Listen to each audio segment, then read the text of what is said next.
guys, it's Robert White. Welcome back to another episode of Coffee with Me. Today we have a really cool guest. He's an international hip-hop artist. I'm excited to have him. He's actually performing tonight in my town, so we snuck him in here real quick to do this Coffee with Me episode, so make sure you stick around.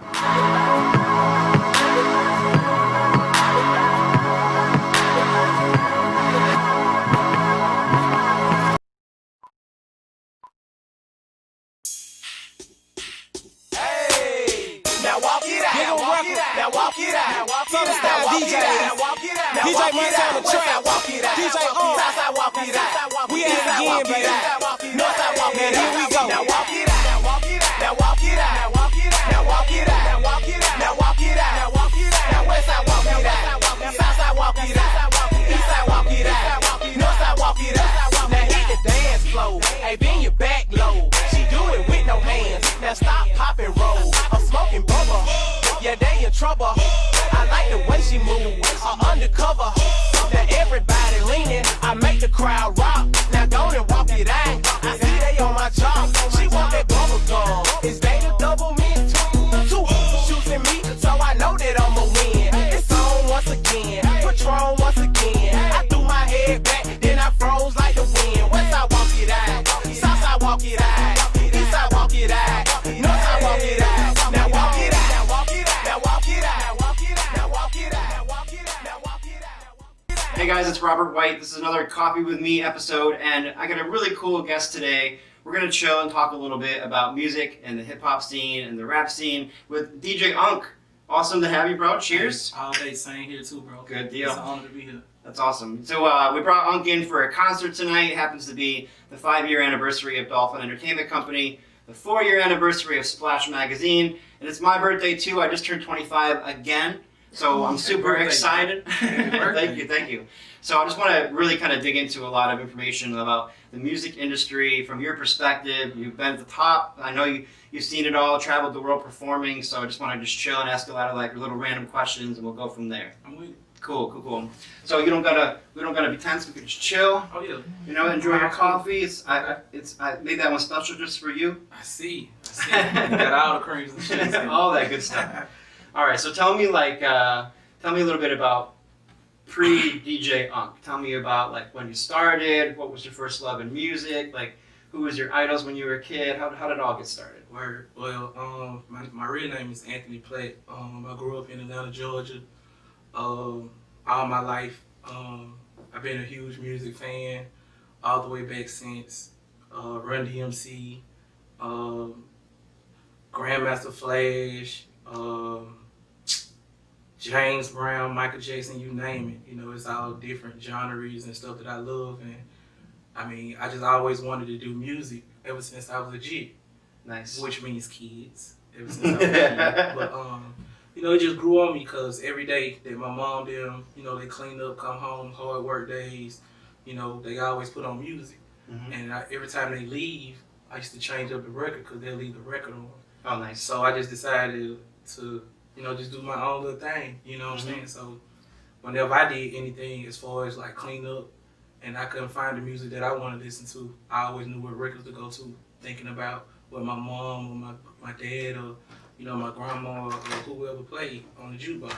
Oh, very cool. And as I got older, I went on ahead and invested my own money and got me some turntables, some new markets. And that's when I was in like the 10th grade. And I just started doing like a lot of homecoming dances, house parties, you know, carnation balls, holding the walls, sports bars and stuff. And I gained the attention of Big On Records, and that was actually in 1998.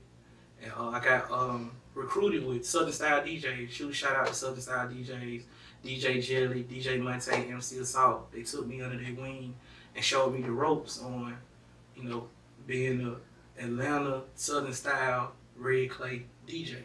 Very nice. So everything just picked up, and actually I was working on a mixtape one day, and one of Switch Beats co-workers who was actually managing Cassidy at the moment, they came in the store off a road trip, and they was looking for, you know, these new mixes and something to ride to. You know, and when they came in the store, I was working on one of my new mixes for DJ Jelly and DJ Monte, and I was asked, let me see, let me hear some of your mixes. So we showed them the catalog of books, and they couldn't believe all the mixes that was in the books as far as DJ Jelly, MC Assault, DJ Monte, and I had a couple in there. So we was actually premiering one of my new mixes for the store that day to work for the weekend. Okay. And he asked me, how do I feel about going on the road for like 2 months? So it was a first for me, and the only thing I could say was yes. Yeah, right. So when the business got situated, I went on the road for like 3 months with Swiss Beats, Young One.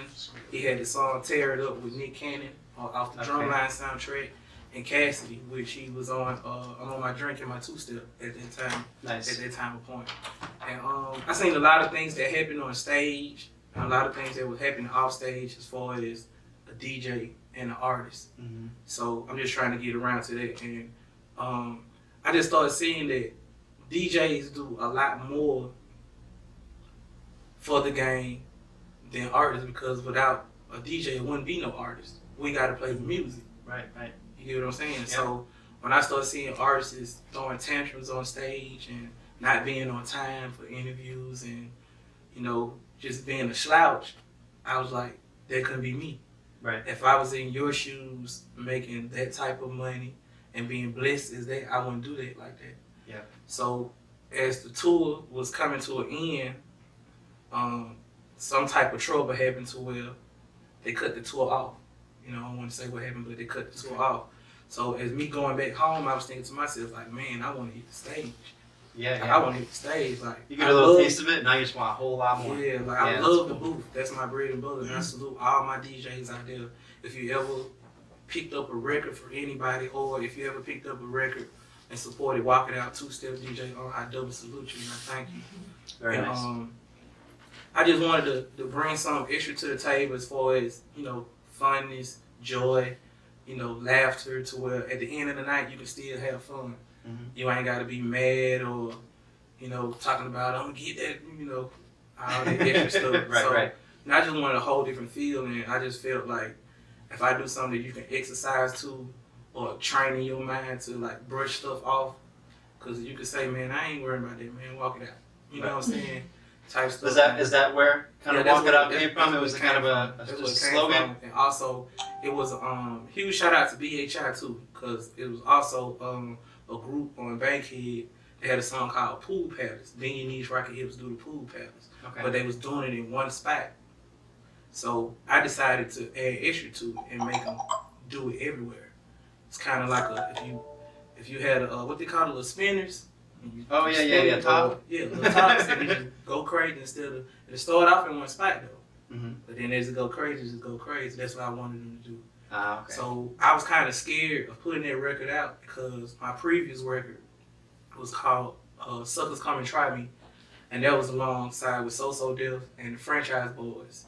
Nice. So they gave me an extra stamp, and shout out to Pale for encouraging me to stay focused, and shout out to Pimpin' for encouraging me to stay focused. And you can catch Pimpin' on with So Def and Bow Wow new single, Yeah, and that's an awesome song too. But they kept me focused, and I got an opportunity to see my name on the back of an album for the first time in my life. Awesome. So it was like number 12, Suckers Come and Try Me featuring DJ Unk. And I just thought that was like, I thought I had already made it then, yeah, right. But I knew I was at a good point to you doing something good, so stay focused. So what was the moment for you that was like, well, besides having your name on the back of that album, what was the big thing that was like, oh my God, I'm here? Like, is it the first time you heard one of your tracks on the radio? The first time you had like a sold out show? Like, what was the moment that was like, oh my, I'm here now.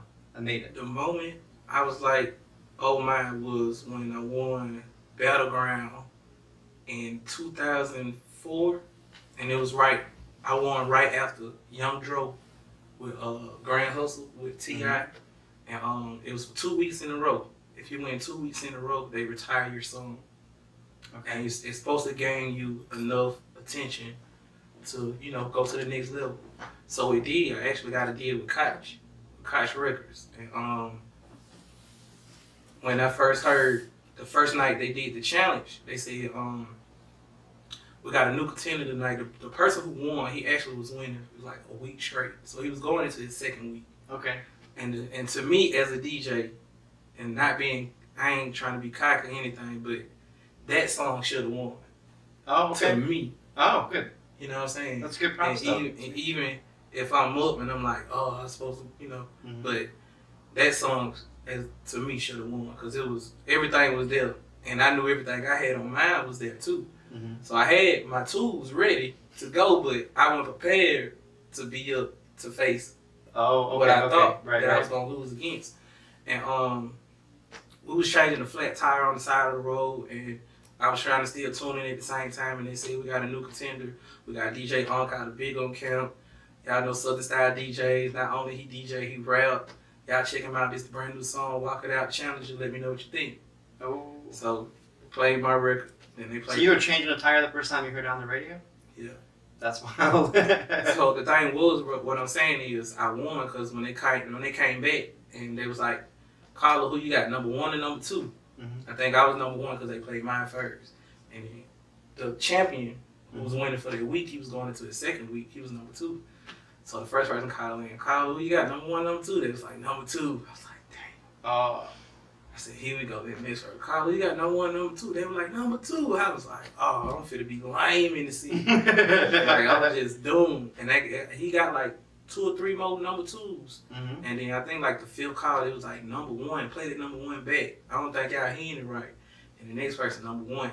And I got like 6 more number 1s. And I had put him back to square 1. Right. Because if he would have won the second week, he would have been good. Ah. So if I won, I was just skunking people for like a week. Oh, that's so awesome. They probably got 2 votes out of the 8 or the 10. And I got like 8. Just Walk It Out? Yeah, Walk It Out. Oh, that's awesome. So after the second week when they retired it, Big Unk, he gave me he gave me some insight like, yo, you want to go to the next level? I was like, yeah. And he gave me an opportunity, and I took it. And we made it from hard work and dedication, not from the independent label, but from our independent side. Right. We made that record number 1 because we went out physically and went everywhere. Touring, right? Yeah. You think that like... And just show, and just regular road trips, like not even getting paid. Just being on the road, right? Do you think today's music scene, the touring is still the biggest piece to get your music out, or do you think social media and the internet are stronger than just being on the road? I think it's really a little both because you're going to still need those 2 tools to get down the way you really want to get down. Social media, reach out to people that you probably ain't going to see. Yeah. And if you got the link and the gumbo full, I call it gumbo. A lot of people call it swag. A lot of people call it whatever they call it. But to us, it's sauce and gumbo. Because you can have, swag is just there. Swag is what you put in the pot before you cook it. Some people just be like, oh, this is going to be good. And they never cook it right. Golden brown crisp, that's all. You put that sauce in there, and you keep doing your homework on how to making that meal better and how to feed and how to eat. Eventually, you're going to have gumbo. I hear you. And gumbo is just a little bit of everything. Nice. You know what I'm saying? A little bit of R&B, a little bit of rap, a little bit of hip-hop, a little bit of soul, a little bit of, house, or however you want to do. You just mix it all in one. And that's why I try to keep myself separated from anybody else's sound. You know what I'm saying? Shout out to DJ Monte and Yak for doing it for me. Nice. Very cool. All right, man. Let's have a little fun with this. All right. So I want you. Good too. It's real good coffee. It comes from a very special brew. Ooh. Yeah. Nice and brown. Tell me like the craziest road story. Like just one. Think of like the craziest show or the craziest road story. Give me like one just silly. Or it could be crazy. Like whatever. You don't gotta put yourself under the bus here, but like something really off the wall. I know you got some crazy stories. Got a whole bunch of them. I'm trying to think of a good one. Well, my most recent was in Thailand. Oh. And that was last month. Okay. I had the Australian tour. We had like 15 dates, and it was an amazing tour because we did like 8 islands and 7 different countries, I think. And I went to Thailand. When we landed, like I was super hungry, like super hungry. So I didn't eat on the plane because the meat tasted different. So I tried to wait, you know, I ate like fruits and Mm-hmm. stuff like that. But when we landed, I tried to just go get something to eat, and they was like, "Yo, we gotta perform at 5 in the morning." Oh, So I was man. like, "What time the club open?" They said 4. 4 a.m. 4 a.m. Crazy. So, club closed at like 8. Well, they really closed at 10, but they said they closed at 8. But what I'm saying is, I went to the script. They was like, let's just wait till we go to the club, get something to eat, because the food on them, you know, everything. I was like, cool. They was like, they're going to have a little bit of everything now. I'm like, yes, it's going to be delicious. So we going down the script to walk to the club, because our hotel was literally around the corner. I see everybody sit up. Everybody sit up in front of the club. When I go to one person spot, man, they got squirrel. They got tarantula, barbecue tarantula. They got popcorn maggots. Oh man, Popcorn maggots. That's you can get them fresh or you can get them popcorn. So they just stick a skewer stick. You know, the little stick right. on the ones that's still living. They just Dip them in the deep fryer. So when they showed it to me, I was like, no, bro, no. So it just changed my whole mind to eating. Yeah, you're know like, what I'm not eating in Taiwan. I couldn't even eat KFC. Did you find a McDonald's there at least? I found Subway. Subway, okay, cool. Subway. And I try to find any restaurant that has like flat screens where you can sit down at, to like with hamburgers and. Right. That's crazy. Yeah, I think it started when you just said Taiwan. There's some weird foods in different countries, so. Super weird. Yeah. So, all right. So I think on the press release that you sent me, 4.5 million albums sold. It was pretty 3.4, and it grossed to 4 million. 4 million. Yeah. So on the behind the scenes part of the scene, right? Mm-hmm. So 2-step, walk it out, hit the dance floor. Like all these tracks are still being played by DJs all over the place. I was in New York City beginning of the month at a nightclub, and I walked in, 2-step was playing. It was like a sign. It was like, he's coming, I can't wait. Yeah. You know, like, it was, That's everyone great. was playing your stuff. So, on the business side of everything, how does that still kind of affect, like, life? You still get royalties off of everything. There's still, like, how does that work? Because the big thing right now is, like, artists not getting paid because of so many people downloading stuff. Everything's for free. So, what happens with the tracks that are, 10 years old? It's still... I mean, you still get royalties. You get royalties, and I mean, if your stuff's still bumping, you still getting shows. Okay. You know, And you are, right? Myself, like Yeah. I have never stopped. If anybody asks what happened to Unk just been in the air, and landing in the stage and DJing and doing interviews and shaking hands and saying thank you to everybody that was supporting me. I'm 4 albums up. Being Down Your Block, produced by DJ Monte, 2nd season, produced by DJ Monte, the deluxe edition, produced by DJ Monte, and my new album, which I dropped October 16th of last year. No videos, no promo. We showing videos started as of next week. Okay. It's called Fresh Off Them Papers. Nice. So that Where can we means get that? I'm clean. You can get on iTunes, you can get on Spotify, you can get on pretty much any social network. Very cool. DJ Unk, Fresh Off Them Papers. It's just if you haven't heard any new music from me within a while, it's just new music. Is it a new style? A little bit new style, maybe? It's A-Town, but it's still gumbo. Okay. And As long as it's gumbo, we're yeah, cool. it's gumbo. It's gumbo. And, All right. I can dig it's that. no That's the features, word of the day, no by the features way. on Gumbo this is the album. word of the day now. I have no features because I couldn't really catch a lot of people in time as of me putting the project together, so I just said I'll hold it down. And actually, I'm like halfway through the It's a Go the album. That's my main album that I'm really trying to push, that I really focus a little bit more on. And I got a couple features, which I ain't gonna say. I'm gonna keep that as a surprise, and you're gonna hear it first from Dolphins ENT. You already know. Oh, I love that.